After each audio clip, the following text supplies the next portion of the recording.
Écoutez, bienvenue pour ce 5e épisode de notre online meetup DevApps. Aujourd'hui, on a trois parties, 3 sujets. Un premier sujet qui va parler des technologies web, avec, comme vous le voyez à l'écran, Angular, React et Vue. Et peut-être, pour faire plaisir à Christophe, on parlera un petit peu de Blazor. Ah non, si c'est ça, moi je ne reste pas. Une deuxième partie concernant un outil qu'a développé Laurent Campé qui s'appelle GitDiff Margin, si je ne m'abuse. Tu me dis si je me trompe, Laurent? Non, parfait. Et puis une dernière partie rapide, on verra si on a le temps, pour faire un petit peu un sondage, savoir un petit peu au niveau environnement de développement, avec le nombre d'écrans et les résolutions que vous utilisez pour pouvoir développer. Donc voilà, la première partie, Christophe, tu voulais nous en parler? Donc en fait, l'idée était de se poser la question concernant quelles sont les technologies web qu'on utiliserait, pourquoi on irait, ses avantages, ses inconvénients. Actuellement, de manière en release et non pas en bêta, on va avoir Angular, React et Vue. Alors, on va passer au slide là. Donc, en fait, au niveau de React, alors je ne développe dans aucune des 3, j'ai fait juste un peu d'Angular personnellement, donc je vais peut-être dire des bêtises. J'ai noté quelque chose au niveau des avantages de React. Alors d'abord, il y a une très grande communauté. Alors ensuite, c'est léger, 144 kg avec les add-ons, une architecture qui est élégante, qu'on peut dire. Intégration rapide pour un mobile via React Native. Et les JSX sont un sucre syntaxique et il y a beaucoup d'offres d'emploi. Alors par contre, les inconvénients, il y a une documentation standard qui est plutôt légère, pas de réel moteur de DI. J'avoue que c'est un peu, c'est un plus quand même, mais c'est totalement faisable. Utilitaire Create React App qui est beaucoup trop orienté Node et on veut se faciliter le travail et pas cacher les complexités. Alors voilà ce qu'on va avoir pour React. Ensuite, si je mets Vue en colonne juste à droite, les avantages de Vue. Alors c'est du pur JavaScript. Et il y a un subtil hybride JavaScript entre AngularJS et Angular. Qu'est-ce que je vous raconte entre AngularJS et Angular 2. Attendez, je suis dans mes notes, alors là j'ai un petit peu perdu. Oui, c'est ça. Ultra léger, 59 kg pour la version 2.4, qui représentait seulement 10% d'Angular. Très bonne. Tu nous parles de Vue ou tu nous parles d'Angular? Angular, de Vue. Je te dis une très bonne documentation. Il faudrait peut-être qu'elle affiche la colonne Vue parce qu'elle n'est pas visible actuellement à l'écran. Ah, pardon. Ah, bah, alors je vais vous parler d'Angular. Alors, pardon, excusez-moi. Je reviens sur Angular. Non, on peut mettre Vue. Super. Hein. C'est pareil. Comme tu veux, mais tu fais l'un des deux. Non, je reste sur Vue, sinon ça va être embêtant. Alors, je reste sur Vue, donc une très bonne documentation. Idem que React, vous prenez tout ou seulement une partie. Un skeleton d'application généré propre et facilement configurable. Véritable projet OSS. Et en fait, l'inconvénient, c'est une question que beaucoup se posent. Est-ce que c'est pérenne? Petite communauté par rapport au host et peu d'emplois sur le marché. Concernant Angular, c'est du TypeScript. Et oui, courbe d'apprentissage n'est pas certes mirobolante, mais il faut l'avouer, les avantages de certains TypeScript sont l'adoption en amont des nouvelles normes ES et aussi du typage fort. Un framework qui est complet, une très grande communauté et une architecture qui est tout aussi élégante. Et un bon moteur d'injection de dépendance, DI, et une très bonne documentation. Les inconvénients d'Angular, c'est lourd. Uniquement du TypeScript. Angular Way, difficile de sortir des sentiers battus. Monter en version difficile. Donc là, a priori, Richard, il saura nous dire ce qu'il en est quand il passe d'une version à une autre. Donc voilà ce que j'avais noté, moi, de mon côté, à ce niveau. A priori, maintenant, on a Loïc Magnette spécialement invité qui nous vient de Belgique, a priori. Oui, tout à Ça a fait. été l'avion? Incroyable l'avion. Ah, je sais, c'est pas évident. Il bouge plus. Alors, Richard, toi, je sais que tu as fait beaucoup d'Angular et tu t'es un peu attaqué à React récemment. Et toi, Loïc, alors tu as tapé sur les trois? J'ai pas tapé plus que ça sur Vue, j'y ai touché, mais par curiosité. J'ai fait beaucoup d'Angular et j'ai fait un petit peu de React, mais ça commence à dater d'il y a 1 an, quelque chose comme ça. Par rapport à ce que j'ai dit. Personnellement, je te rejoins sur beaucoup de points. Pour moi, il y a aussi une grosse différence qui existe entre React et Angular, c'est que React, c'est qu'une librairie en tant que telle, qu'Angular est un framework complet. Et donc, si tu veux avoir le même set de fonctionnalités avec React par rapport à Angular, tu es obligé de poser énormément de choix avant d'y arriver, quoi.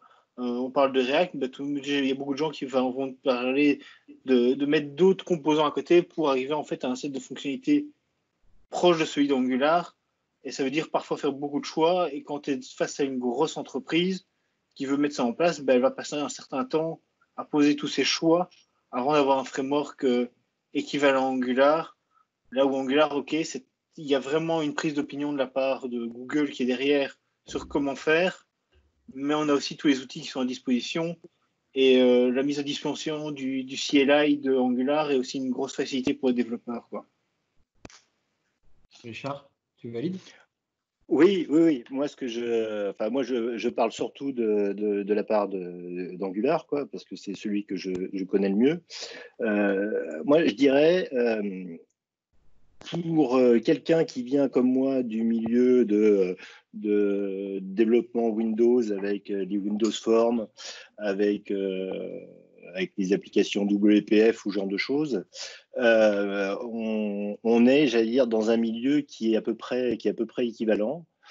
Surtout si vous avez fait du WPF avec une approche de programmation type MVVM, on est vraiment dans ce même type d'approche avec d'un côté la vue du component et de l'autre côté le code, j'allais dire le code behind sur lequel on peut programmer toute la logique de son application. On peut avoir une décomposition en couches avec une partie service, une partie entité, une partie vue à proprement parler, qui est exactement la même que quand on développe avec des applications MVVM.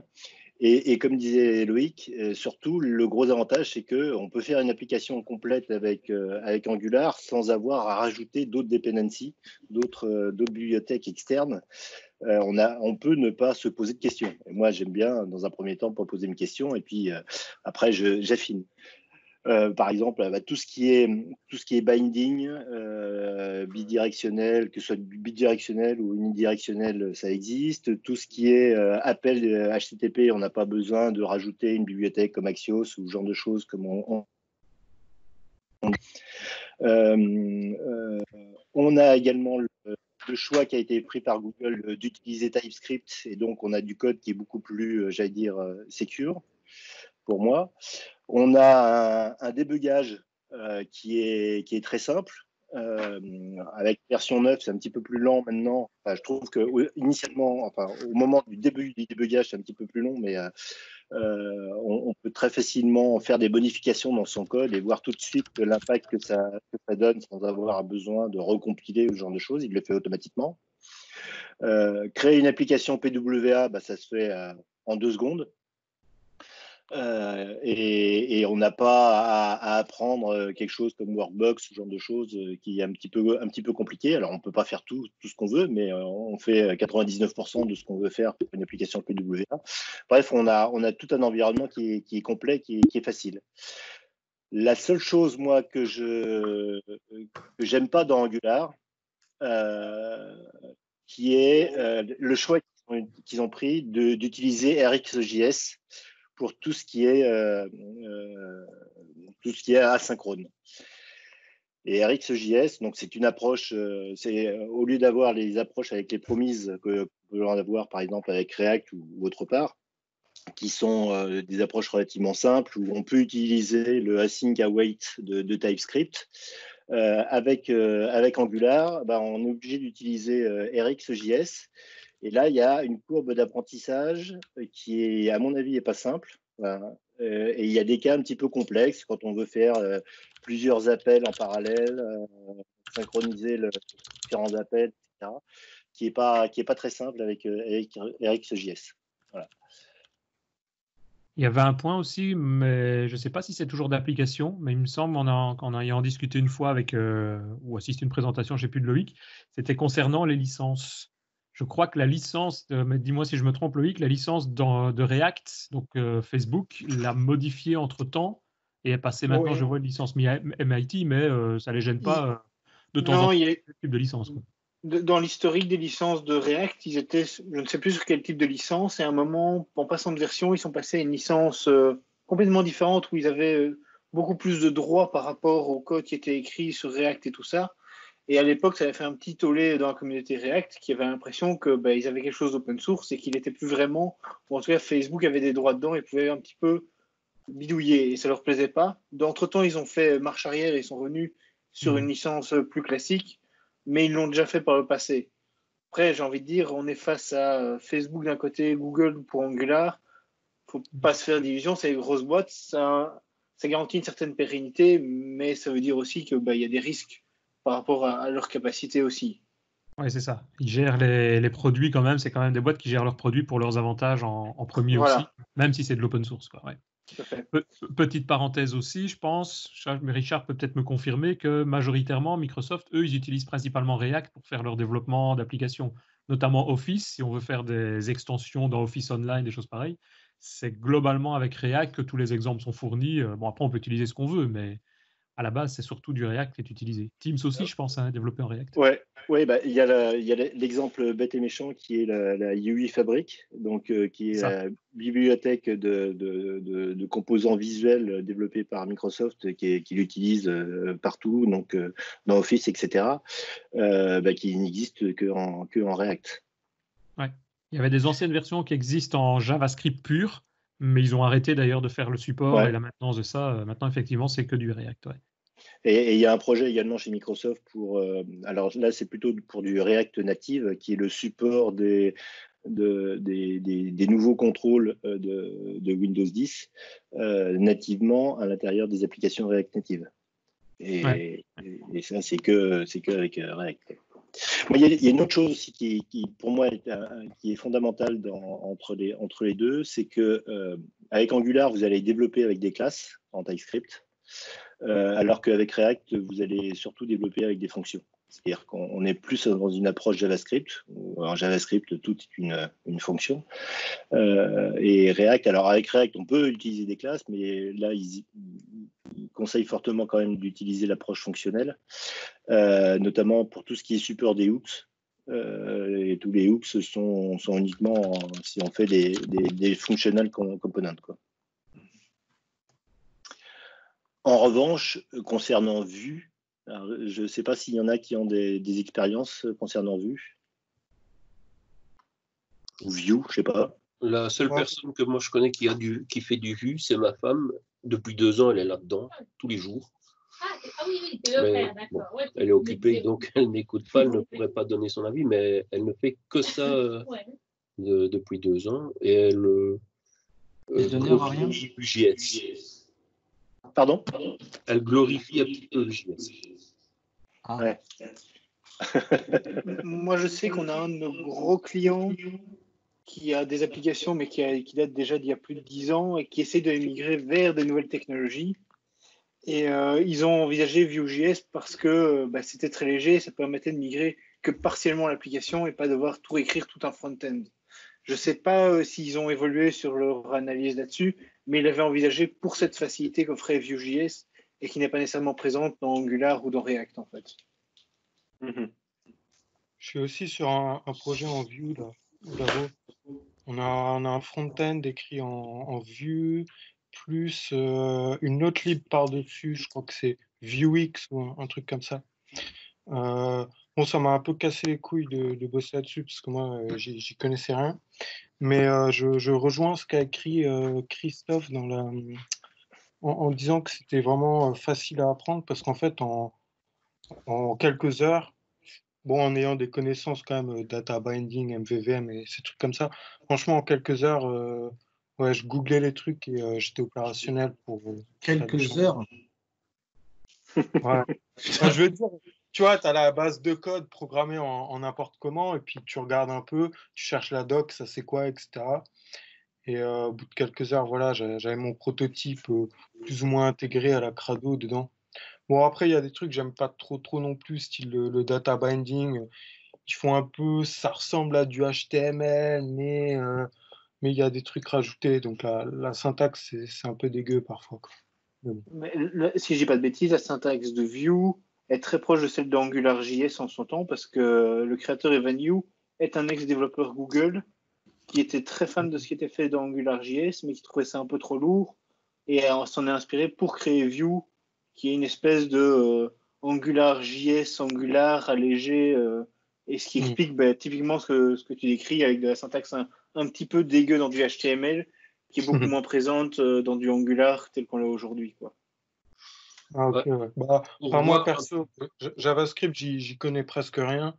Donc, voilà, quoi. Pour voir un petit peu comment ma femme fait ses gros projets dans la grosse boîte où elle est, bah, j'ai plus l'impression que... Enfin, moi, je vois le code Vue comme elle le fait. Ça ressemble franchement à une structure du React, quoi. React, c'est vraiment... tout est découpé entre le style, le contenu et puis le code. Et je trouve même, là, en regardant Blazor depuis 15 jours, je trouve qu'on retrouve un peu ce principe du code HTML en tête et ensuite en dessous le code fonctionnel.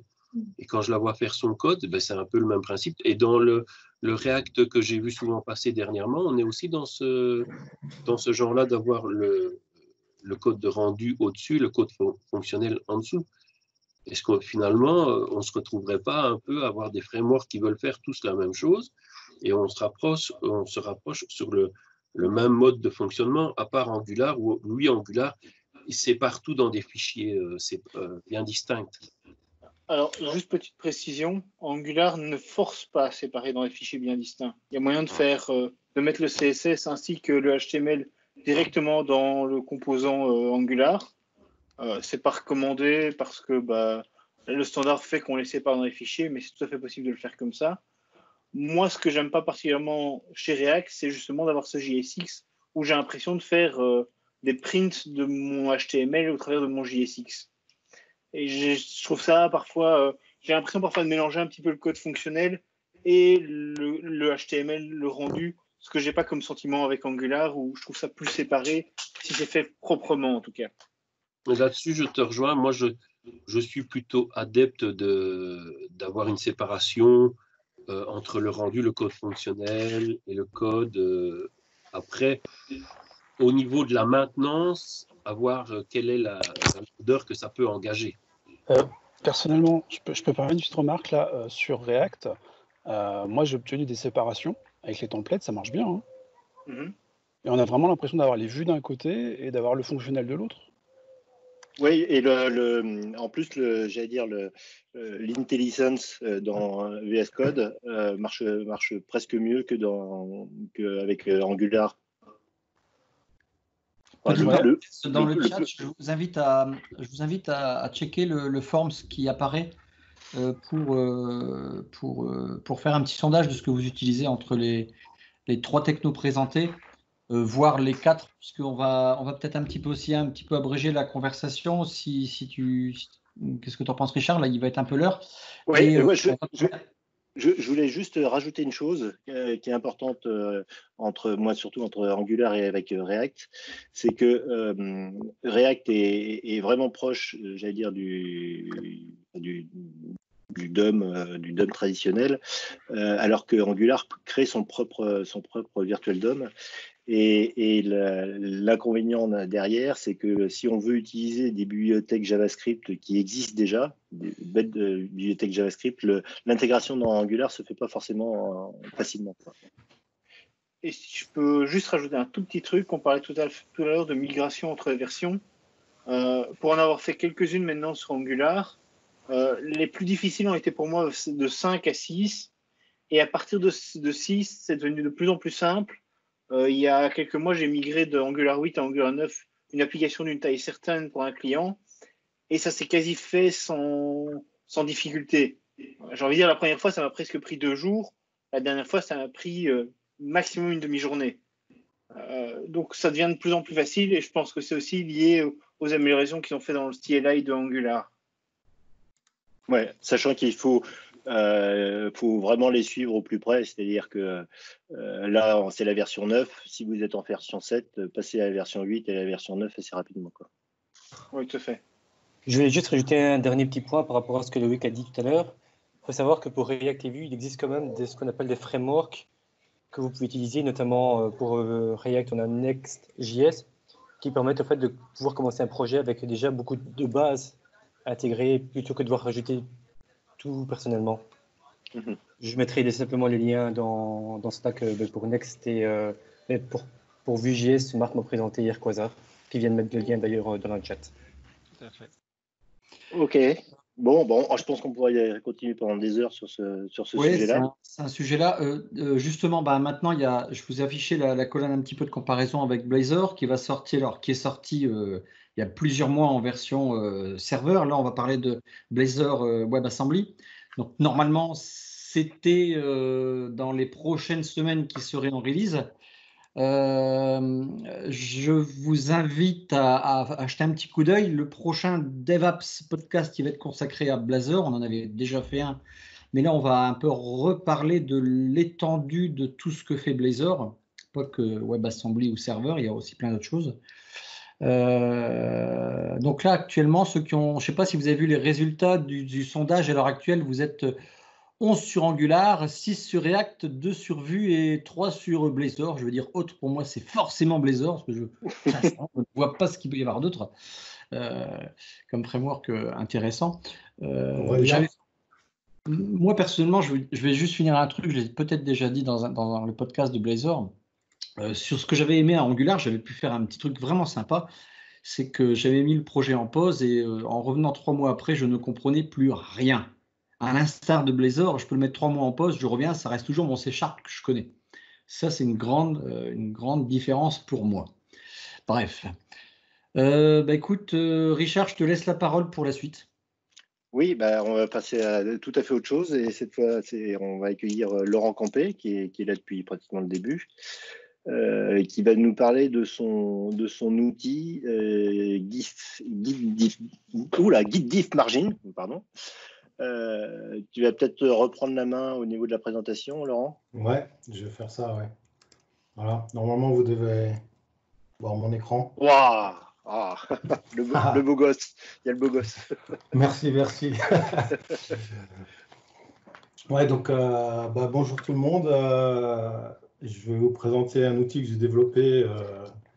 Et je serais vraiment très intéressé si vous pouviez dans le chat me laisser un message comme quoi vous utilisez Git, si vous utilisez Git, ou même si quelqu'un peut faire une forme pour poser la question. Si vous utilisez Git et si vous l'utilisez dans Visual Studio, quelle version de Visual Studio vous utilisez? Donc, en fait, la semaine dernière, je crois que c'est Tos qui m'a proposé de faire cette présentation. Je pense que si vous utilisez Git dans Visual Studio, c'est un add-in qui devrait vous intéresser parce qu'il va vous faciliter la vie.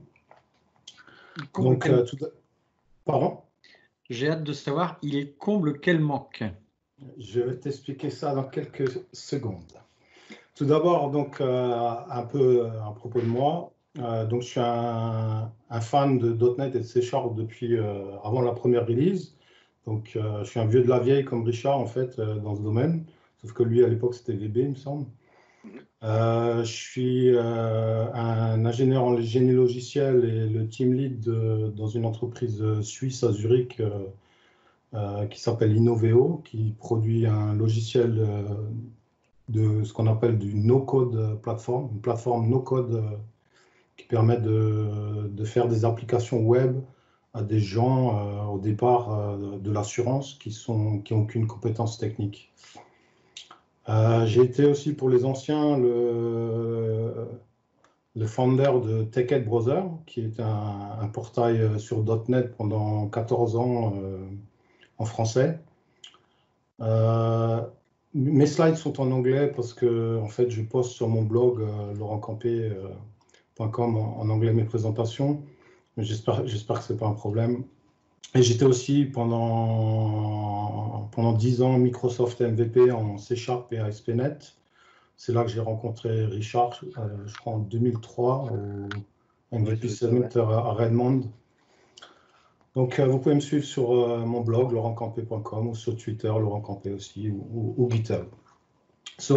Donc, pourquoi Git Diff Margin? Donc, comme je l'expliquais avant, je suis un vétéran en .NET C#.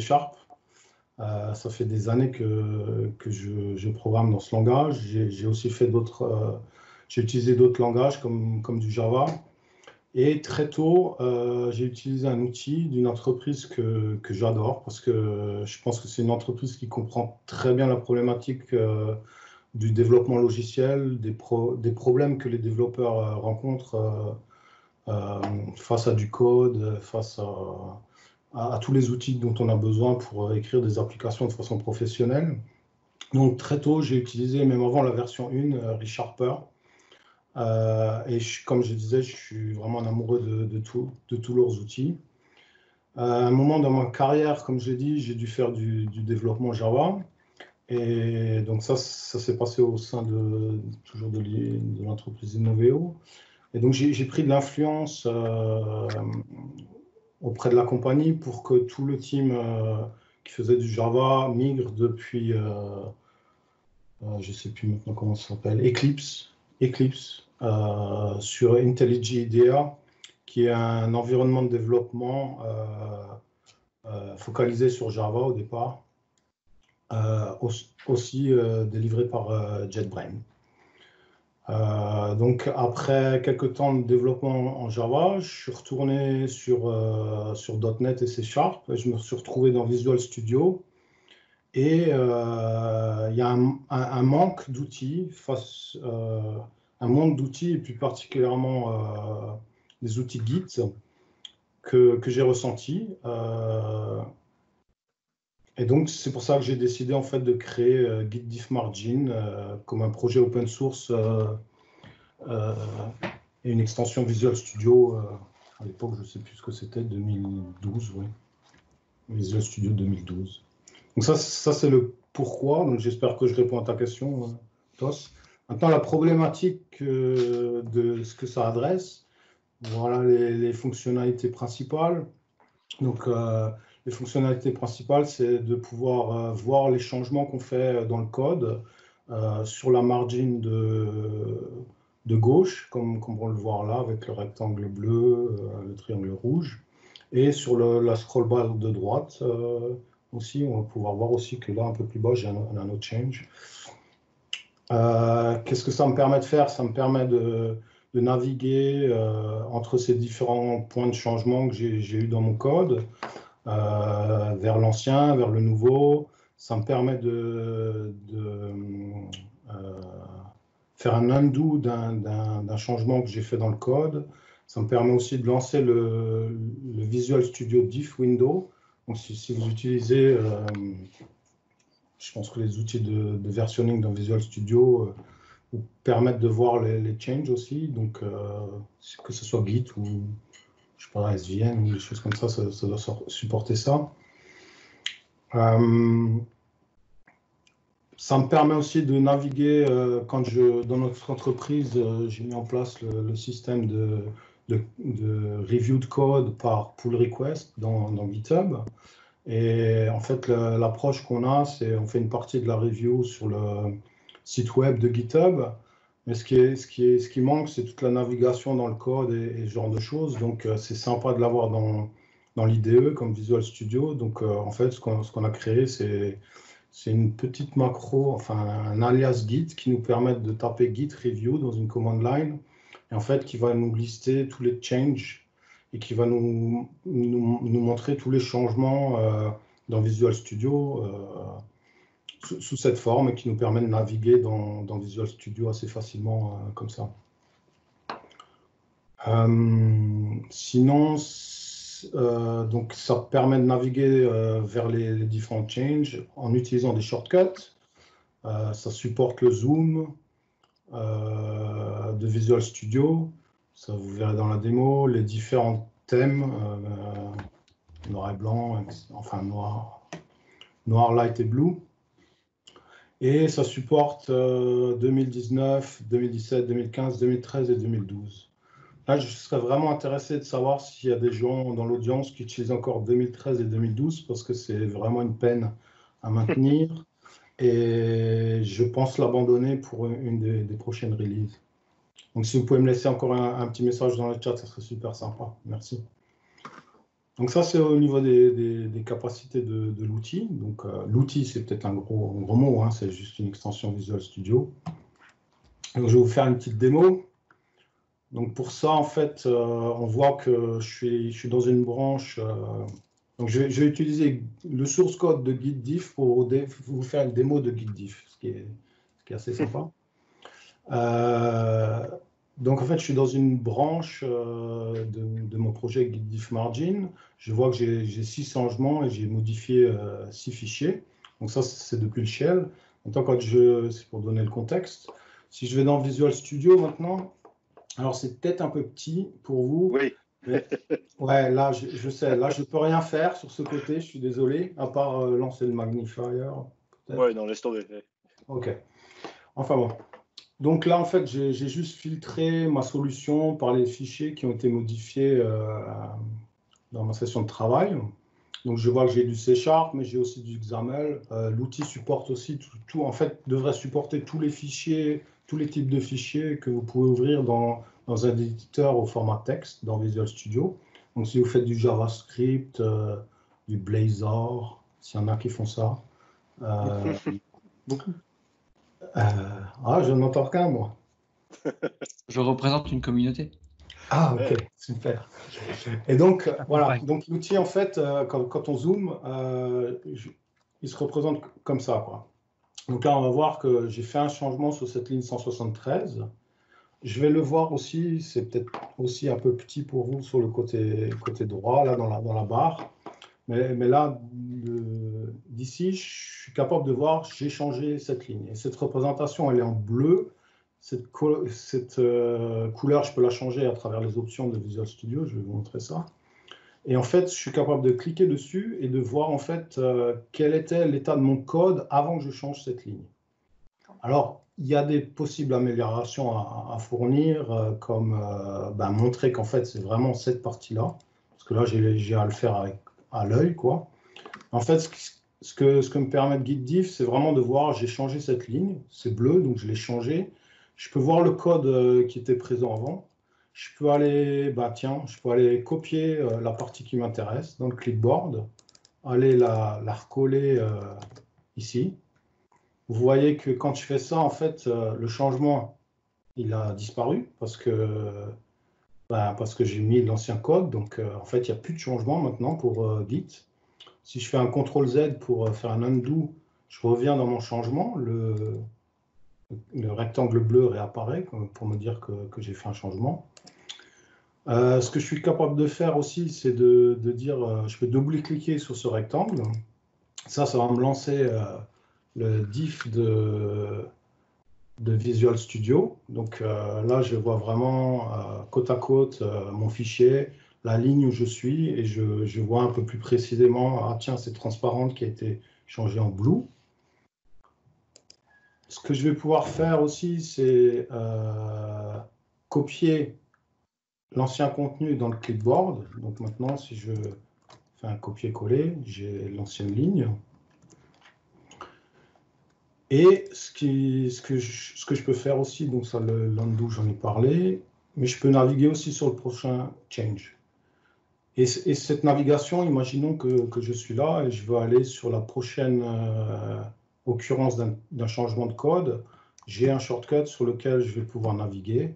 Et j'ai aussi un shortcut pour ouvrir le pop-up qui me permet de rapidement voir que, en fait, là, le triangle rouge représente du code qui a été effacé. Donc là, je peux dire, ah bah tiens, en fait, c'était une erreur, je veux quand même ce code-là. Encore une fois, quand je le delete, ça revient de façon relativement instantanée. Donc on a le bleu pour le changement de ligne, le rouge avec le triangle pour quelque chose qui a été effacé, et le vert pour une ligne qui est nouvelle. Donc cette ligne n'existait pas dans la version d'avant. Donc si je double-clique, en fait, Visual Studio va me montrer ça ici, parce que dans ma version antérieure, qui est à gauche, je vais voir que ce code-là n'existait pas et qu'il a été rajouté. Donc c'est un outil que j'utilise et que mon équipe utilise depuis maintenant des années. On peut voir aussi que ça supporte d'autres choses que C#. Là, c'est du XAML.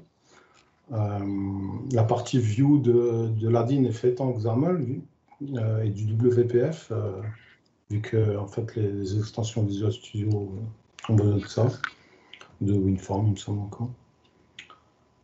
Donc, voilà pour la démo. Je pense que je n'ai rien oublié.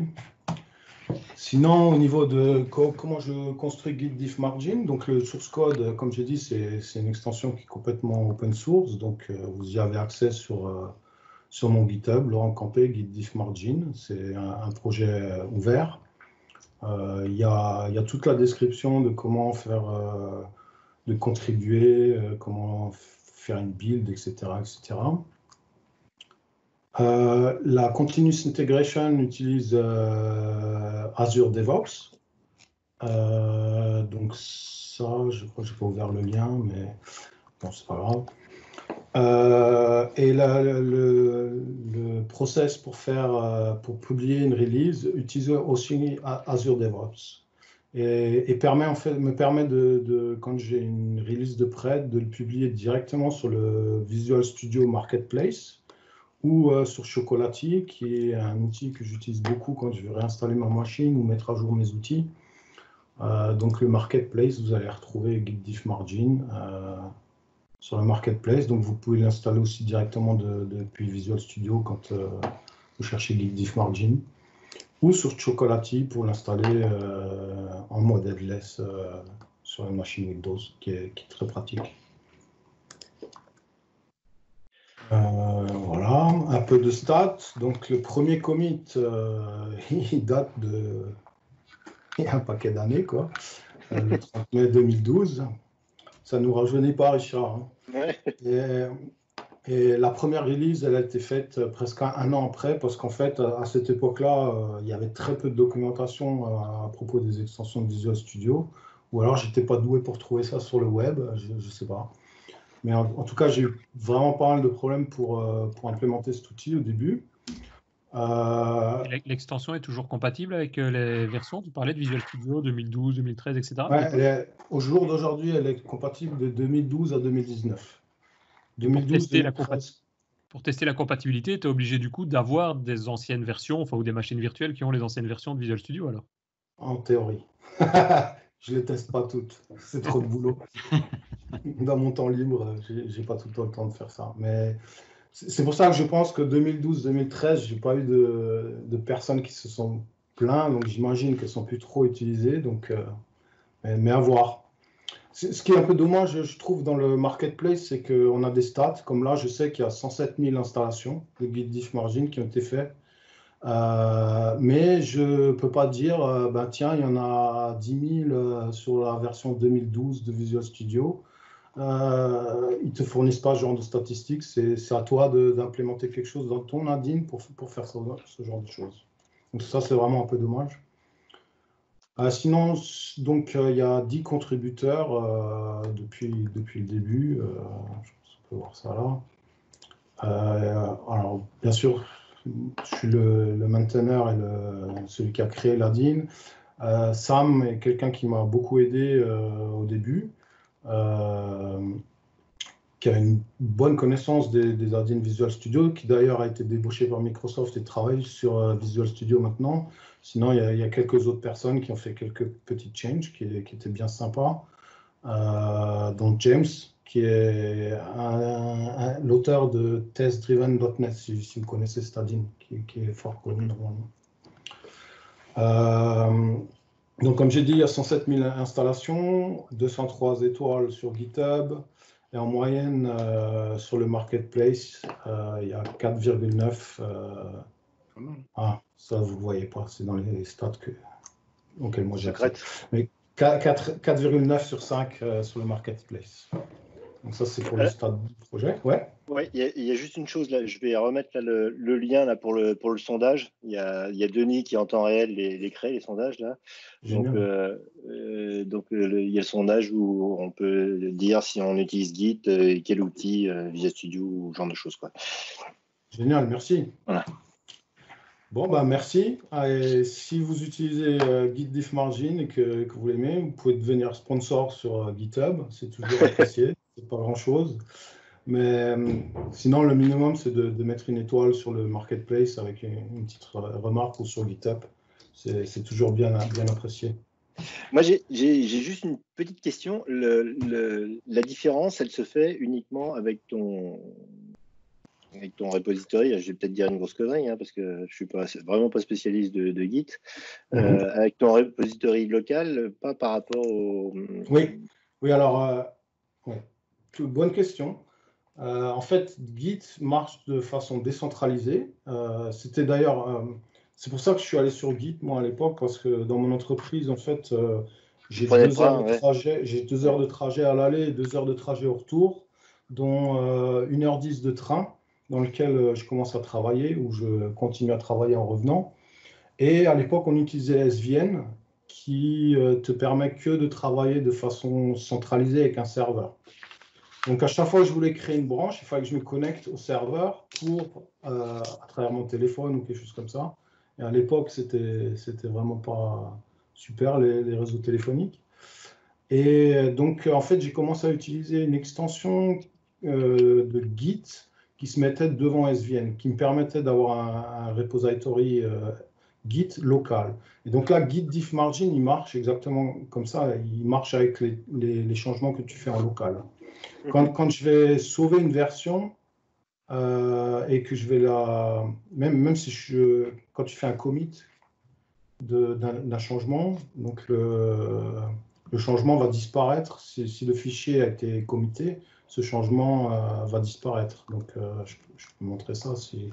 Disons que je fais là, j'ai sauvé depuis le shell, tac, mon admin a reconnu que en fait, j'ai fait un commit et que là, j'ai fait mon commit à l'instant, 9 secondes, et les changes ont disparu immédiatement, quoi. Donc, vraiment qu'en local. Et si maintenant je undo le commit, eh ben, il s'en est rendu compte et puis je revois le diff. Donc encore une fois, c'est un outil qui est au jour le jour, qui est très intéressant pour quand on travaille avec Git, bien sûr, dans Visual Studio, pour voir ces changes, pour naviguer les changes, pour faire de la code review, c'est quelque chose que j'utilise beaucoup aussi. Donc voilà, je vous ai mis les références sur Visual Studio Marketplace, sur Local IT et Source Code. Et je mettrai le lien aussi dans le chat vers la présentation. Ok. Eh ben, donc, écoute, là, super. Si quelqu'un d'autre a des questions. Sinon, merci beaucoup.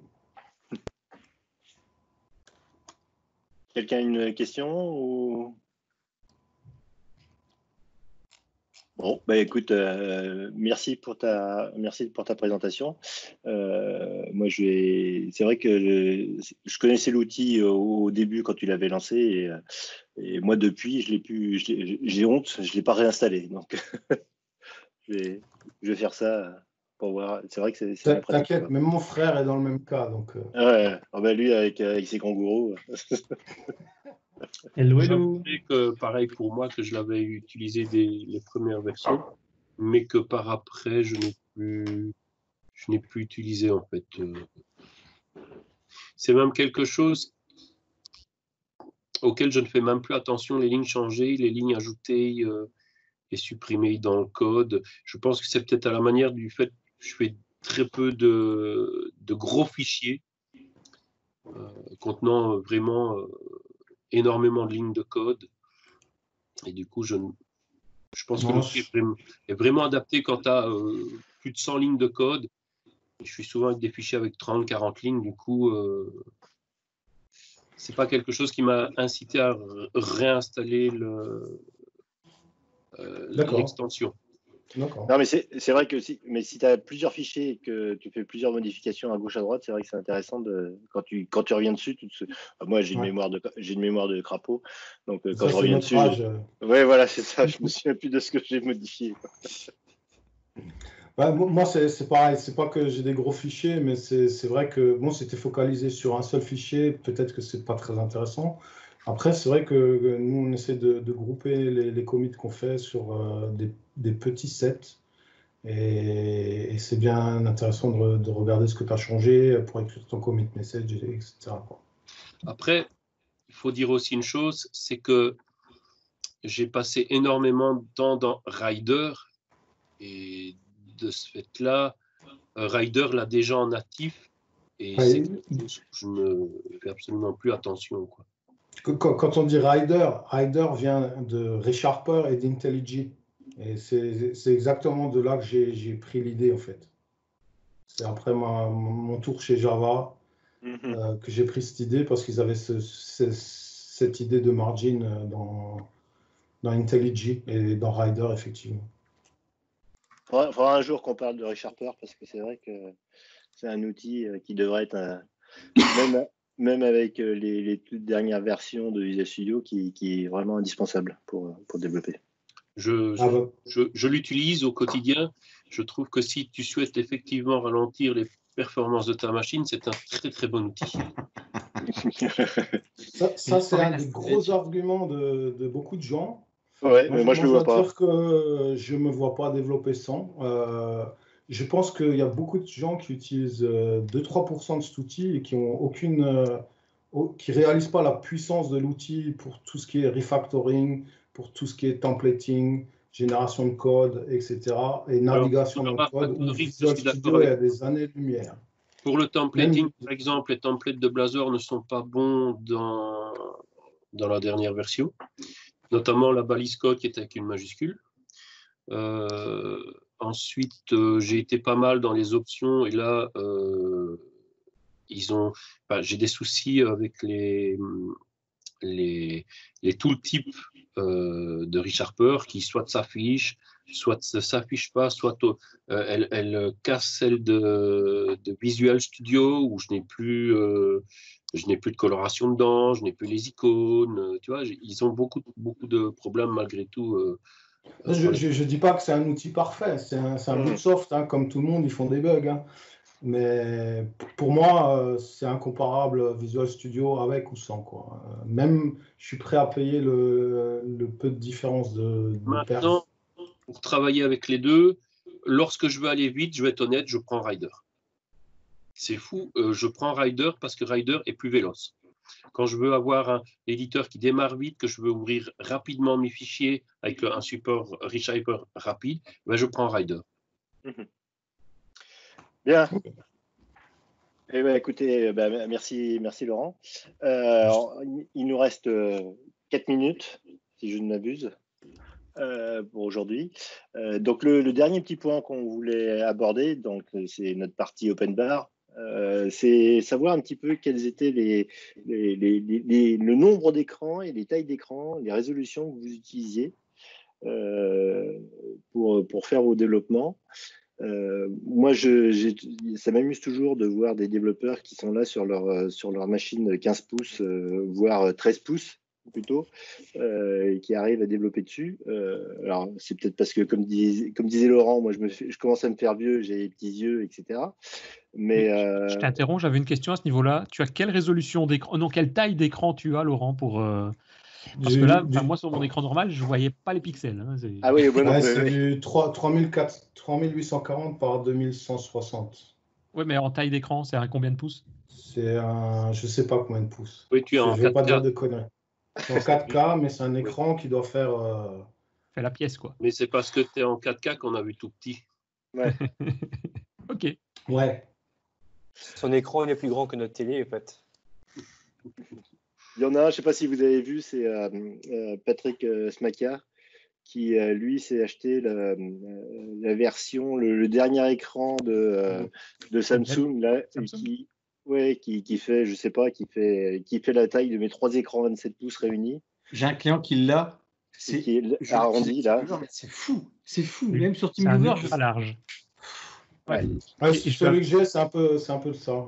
Sauf qu'il n'est pas incurvé en fait. Ouais. Mais c'est d'une série d'avant en fait. Je lui avais posé la question aussi en termes d'utilisation, parce qu'à un moment donné, je me disais, tiens, je marche très bien un écran comme ça. Il ne l'avait pas encore déballé parce qu'il a besoin du bureau, parce que le problème apparemment, je suppose avec l'incurvé aussi, c'est qu'il a besoin d'un retour d'un espace suffisant du bureau pour pouvoir le placer. Donc il a mis quelques semaines avant de ranger, ou je ne sais pas, son bureau pour le mettre. Et en fait, je me demandais comment il positionnait ses fenêtres sans l'utilitaire Microsoft Tool. PowerTool. Et en fait, Samsung, il fournit un bon petit programme avec. C'est vachement bien fait. En fait, il y a un MVP français qui fait un super tool que j'utilise pas toutes les fonctionnalités. Comment s'appelle ce truc? C'était un outil que Christophe, tu avais parlé à un moment donné, non? Une société française. Oui. Aussi le positionnement des fenêtres. Oui, je ne l'ai pas réinstallé parce que du coup, PowerToy remplissait le job. Ouais. C'était la boîte qui faisait Snap. Pour en revenir aux écrans, moi je suis plutôt partisan des écrans multiples parce que comme ça, quand il y en a un qui casse, j'en ai toujours d'autres. Tandis que si j'ai un grand écran incurvé, quand il est en panne, il est en panne. Tout est en panne, il n'y a plus d'affichage. T'as pas le chat noir, toi, t'as des écrans. T'as Visual Studio qui ralentit à fond.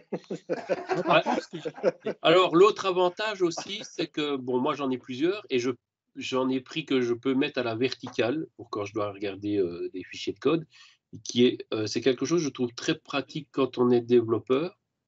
Donc ça, avec les bras articulés, c'est une nécessité quand on travaille. Je ne fais pas une rotation en mode portrait souvent, mais quand j'en ai besoin, c'est vrai que je suis très content de l'avoir. Et c'est vrai, comme tu disais, Richard, moi, je vois parfois ma femme sur son laptop dans une fenêtre de code, genre timbre-poste, je ne sais pas comment elle arrive à s'y retrouver. J'ai pris l'habitude de travailler avec 2 écrans, mais aussi avec plusieurs bureaux. C'est-à-dire que j'ai 2 bureaux à chaque fois. C'est ce que j'ai effectivement. C'est l'habitude d'apprendre parce qu'au départ, on ne l'avait pas, mais c'est assez génial, quoi. Les raccourcis clavier Windows Shift pour basculer d'un écran à un autre et aussi pour basculer d'un bureau à un autre, c'est vraiment indispensable, je trouve. C'est vraiment génial, ce truc.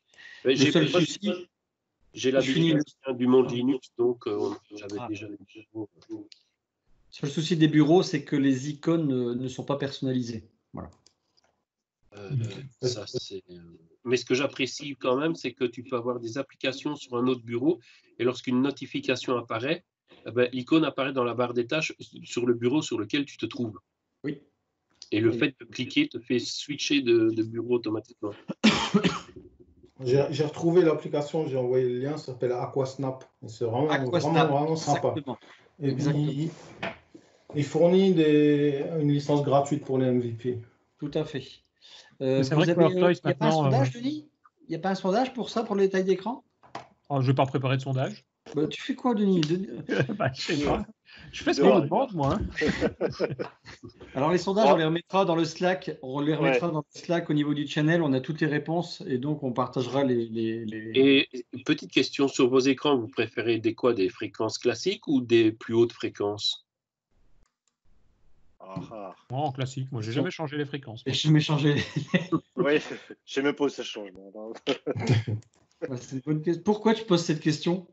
Est-ce que savoir si on est des gamers ou pas? Non, parce qu'en fait, tu as parfois une stabilité d'image plus haute. C'est vrai.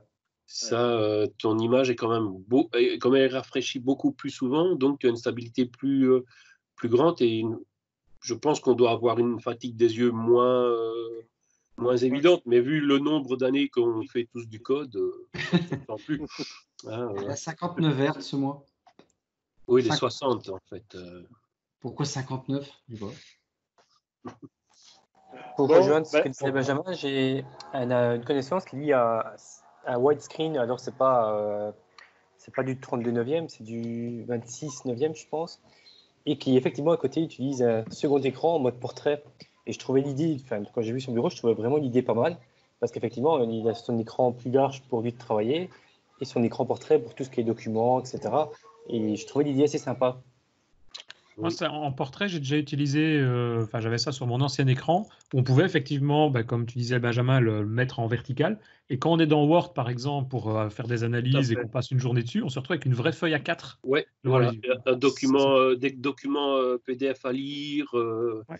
Et Dieu sait qu'avec le confinement, j'en reçois par l'école. C'est vraiment pratique. On a toute la feuille d'afficher d'un bloc, pas besoin de scroller ou quoi que ce soit. Non, franchement, très très pratique.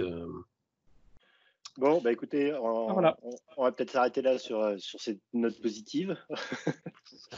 Et puis, écoutez, en attendant le rendez-vous de la semaine prochaine, de mercredi prochain, je vous donne rendez-vous sur le Slack, où là, on est de plus en plus nombreux, puisque si je ne m'abuse, on doit approcher on a atteint les 80 personnes, et le Slack est de plus en plus actif. Donc merci à vous tous, et puis écoutez, bonne semaine, portez-vous bien, et à la semaine prochaine. Au revoir. Bonne soirée. Salut à tous, au revoir. Ciao, ciao.